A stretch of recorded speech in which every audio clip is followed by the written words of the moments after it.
안녕하십니까. 거꾸로 투자하는 쇼킹 부동산입니다. 서울 대표적인 미분양 단지인 장이자이 레디언트, 여기서 꼭 아셔야 되는 일이 생겼습니다. 오늘 내용은요, 무주택자와 1주택자한테 모두 중요한 영상이 되실 겁니다. 영상 시청 전에 구독으로 인생을 바꾸시기 바랍니다. 쇼킹 부동산이 단기적으로 부동산 시장을 전망하는 방법이 있습니다. 첫 번째는 전세 시세, 두 번째가 시장 금리, 그리고 음마아파트와 잠실중흥 5단지 시세를 본다 말씀드렸는데, 시장금리와 음마아파트 잠실중흥 5단지 시세는 이미 상승 방향을 가리키고 있습니다. 자, 왜 이렇게 시장이 요즘 변화의 움직임이 좀 보이냐? 시장금리가 예상보다 큰 폭으로 떨어졌어요. 그래서 집을 살 수 없는 금리에서 살 수 있는 금리가 된 것이 근본적인 원인입니다.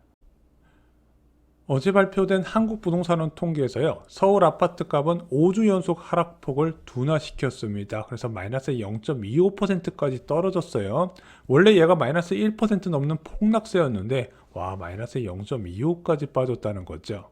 어제 발표된 한국부동산원 통계에 5주 연속 하락폭을 둔화시킨 것으로 나왔습니다. 마이너스 0.25%를 기록했는데 계속해서 떨어지고 있어요. 그래서 가까운 시일 내에 일부 구에서는 플러스로 전환되는 상황이 펼쳐질 것으로 보여집니다. 왜 그럴까요? 아무도 안 샀다가 사는 사람이 생겼기 때문이에요. 일부 실수요자들의 매수세가 거래량으로 확인이 되고 있습니다. 현재 서울 아파트 거래량 1월 거래량 684건이 등록됐습니다.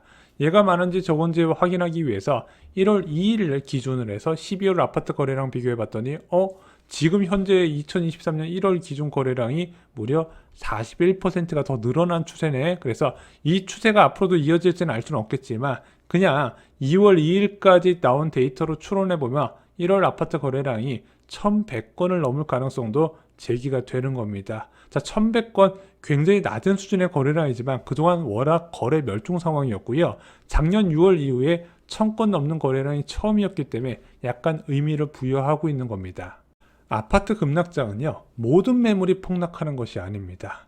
예를 들어 10억대 매물이 많이 있던 어떤 아파트 단지가 있어요. 자, 그런데 나는 급하다고 누가 9억의 매물을 등록했습니다. 또 그 안에서 경쟁이 벌어져서 누가 8억 5천만 원의 매물을 놨습니다.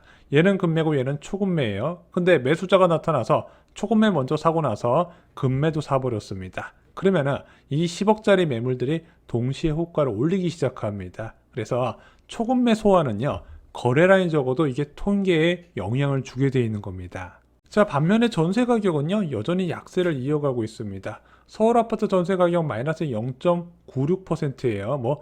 2주 연속 하락폭을 둔화시키긴 했지만 여전히 폭락세 이어지고 있습니다. 이것 때문에 실수요자하고 투자자 유입 확대가 제한이 되고 있는 거예요. 또한 급매물 출현의 원인이 되고 있습니다. 그래서 요즘 보면은요, 그동안 급락이 없던 단지에서 폭락 거래가 속출을 하고 있습니다. 그래서 부동산 커뮤니티 보면요, 지금 완전 싸움판이에요. 왜냐면은 어디서는 호가가 이제 실거래가 보여주면서 여기는 실거래가가 올라가고 있다, 아니다, 여기는 새로 급락 거래가 나왔다, 지금 혼조세가 나오는 이유가 바로 전세 가격 때문에 그렇습니다. 자, 현재 시장금리 중에서 가장 큰 변화를 보인 것은 바로 예금금리입니다. 예금금리부터 빠르게 낮아졌는데 지금 5대 은행의 평균 예금금리가 3.6% 수준까지 낮아졌어요. 조만간 3.7%도 없어질 것 같습니다. 자, 이렇게 예금금리가 낮아지다 보니까 당연히 정기예금이 감소하기 시작을 했어요. 전월 대비해서 계속 늘어났다가 이제 줄어들기 시작하라는 겁니다. 왜냐면은 사람들 머릿속에는 5%가 각인되어 있다가 3.6, 3.7 제시하면 예금 안에 이런 사람들, 일부 이탈하는 사람들이 생기기 때문입니다. 그 사람들이 어디다 돈을 맡긴다? 예금금리보다 더 위험도가 높은 자산으로 몰려간다는 거죠. 문제는 전셋값이 추락 중이라서 이 자금이 부동산으로 들어오기 쉽지가 않다는 겁니다. 전세값 폭락할 때 갭 투자하는 사람 거의 없어요. 지금 사는 사람들은 상당수가 실수자로 본다고 저는 말씀을 드렸습니다. 자, 그럼 예금금리가 낮아져서 돌아온 투자자가 선택하는 부동산은 무엇일까요? 전세 가격에 영향을 안 받는 상품이 있습니다. 바로 분양권입니다. 투자자가 얼마나 유입될지 미리 볼 수 있는 방법, 저희가 지난번 영상에도 말씀을 드렸죠. 수도권 주요 미분양 단지들의 선착순 분양 결과입니다.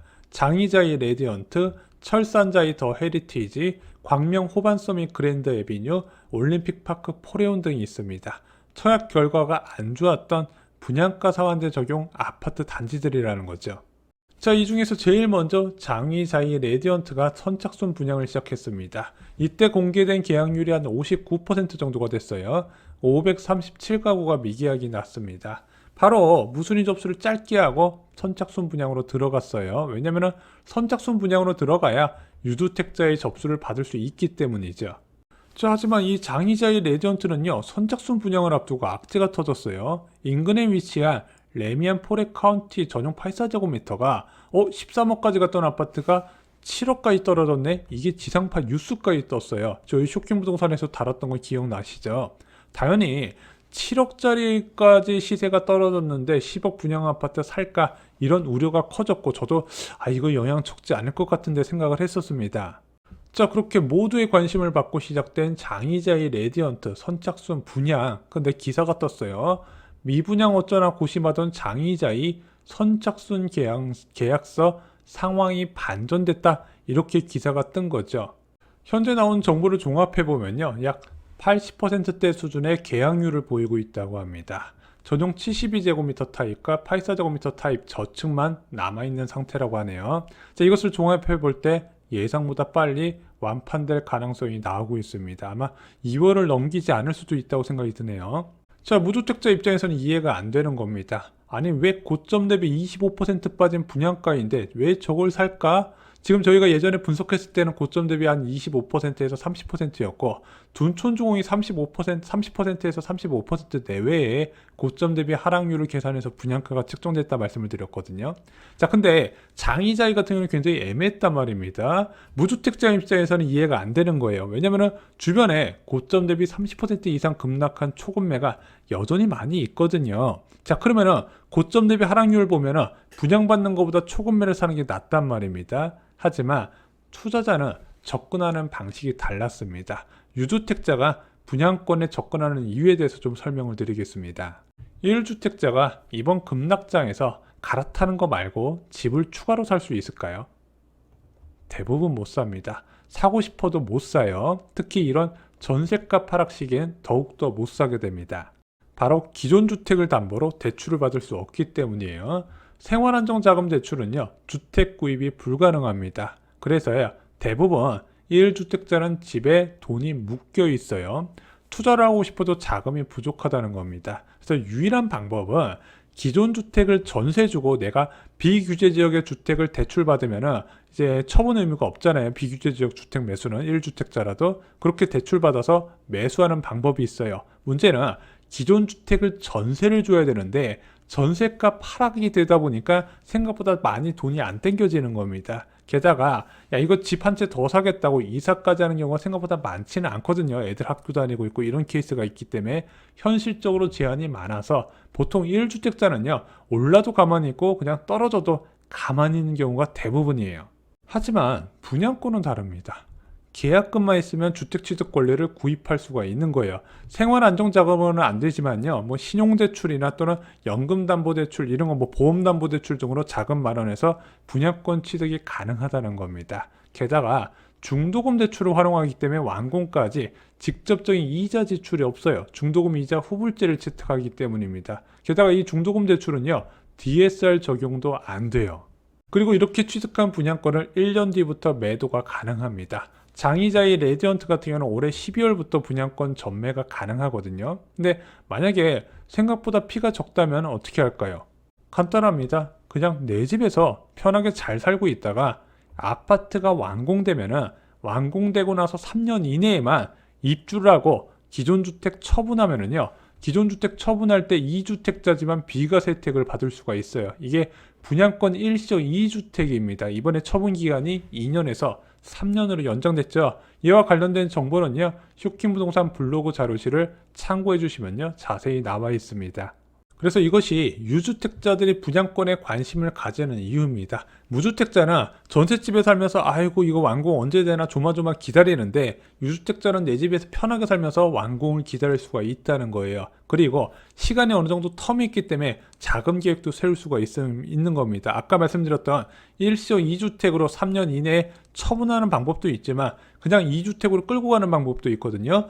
기존 주택 살면서 생활 안정자금을 활용하고 그 생활 안정자금으로 새로운 입주주택 전세 보증금 합쳐서 주택수를 늘려나가는 겁니다. 그래서 이 유주택자들은요, 가장 적은 자금으로 주택수를 늘릴 수 있기 때문에 이 분양권에 항상 관심을 가지고 있는 겁니다. 그래서 원희룡 국토부 장관이 1.13 부동산 대책에서 발표했던 거, 부동산 분양권 관련 전매 제한 관련 규제를 모두 풀었던 거는요, 바로 이런 의도가 있었던 겁니다. 투자 수요를 유입시켜서 청약시장을 활성화시키려고 했던 거예요. 미분양 문제를 해소화시키려고 했던 겁니다. 이 분양권과 관련된 거는요, 저희가 영상 뒤에 링크를 걸어두겠습니다. 굉장히 중요하다 말씀을 드렸어요.